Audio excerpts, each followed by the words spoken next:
Okay, what is the importance of the MBTI test? The MBTI test can show a lot of how we act, what we do. I'm going to tell you a bit of it. Where are we going? Why am I doing this? Why am I giving this to you? I want you to see how to improve your strengths and weaknesses.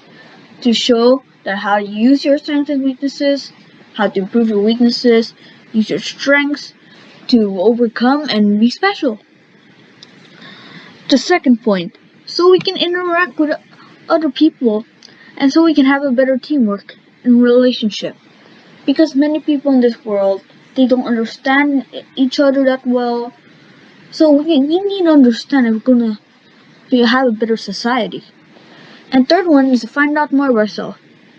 To make you have more self-confidence. And to be more assertive of yourself. So, there are 4 categories of the MBTI. The first one is extroversion versus introversion. Introversions gains energy by being alone.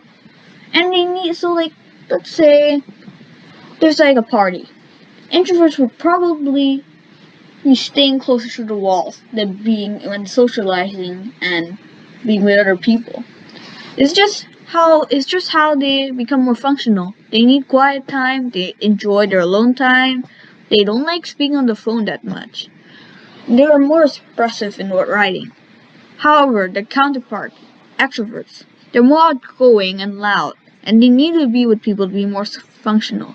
So going back to the scenario of the party, they would probably be in the middle having more fun. They prefer doing some activities. They're really good talkers. They can talk really well. That's not me. So the second part, the sensing trait. They see the world in practical and more realistic ways. They like to if they know, they know. Because let's say the stupid kid, 1 plus 1, he got it, equals 3. Now he's gonna think oh, so it's 1 plus 1 is 2, because he got the answer. So next time he does it, he does 2. 1 plus 1 is 2. They always do practical approaches. People with the intuition trait, they see the world in a more unreal and less practical way. They're really curious people, and they make really hard connections to see, and they question a lot of things, and they rely on their gut more than what happened in the past. So if an intuition type sees you spell color COLOR or COLOUR, but people with this type may think oh, maybe there's another way to say this, or they make up different combinations of letters to say color. Now, the third section, thinking versus feeling, or their nature. People with the thinking trait, they make decisions with logical and reasonable ways. They don't like to give people emotional comfort, but this doesn't make them bad or ruthless. They just think doing nice gestures isn't the way to help. So let's say there's a homeless person, and this guy has money. Let's say this guy has money for this homeless person. He wouldn't give the flowers, right? Or money to her, because he doesn't think that'll be a good way to help. But despite all that, they're just as emotional as their counterpart. People with the feeling trait uses their emotions to make decisions rather than reasonable ways. They don't hide their emotions like their counterpart, and they listen to people's problems, and they're more inclined to share their emotions. They're also really sensitive, which is a bad thing, highly emotional, which makes them very vulnerable to untrue words and very rude words. They would rather cooperate than compete. So going back to the homeless situation.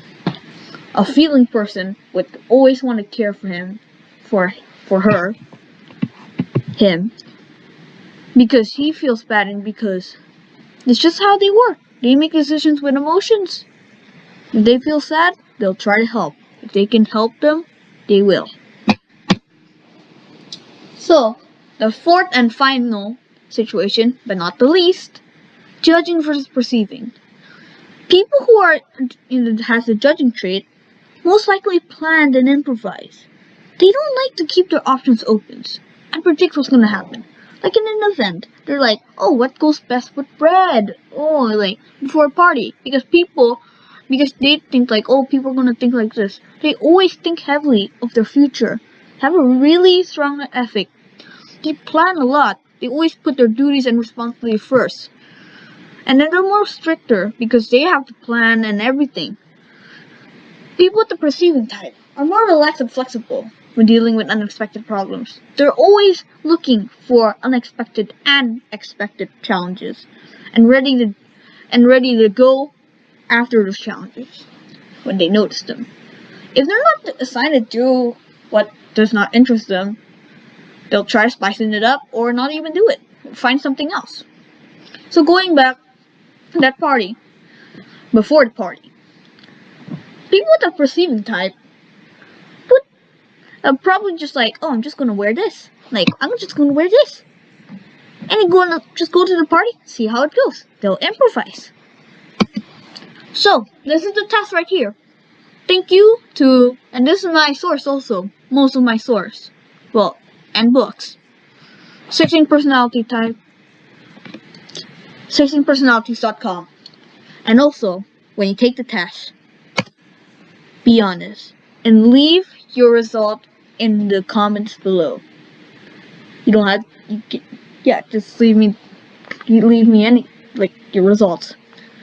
So, in the final part, this is frequency. But I know a lot of people would want to lie just to look uncommon. But if your type is high, there are a lot of people like you, and it's easier to fit and understand others. But if you're low in the chart, you do have features that a lot of people don't have. But it's harder for you to understood by others. I'd rather be high in the chart than down. And sadly, I'm down. I'm not going to tell you which one I am, because I have a problem, a disorder. But yeah, I don't have a disorder. But try to guess in comments. I might give my results in a future video. But thank you guys for listening. Subscribe and leave a like. Thank you.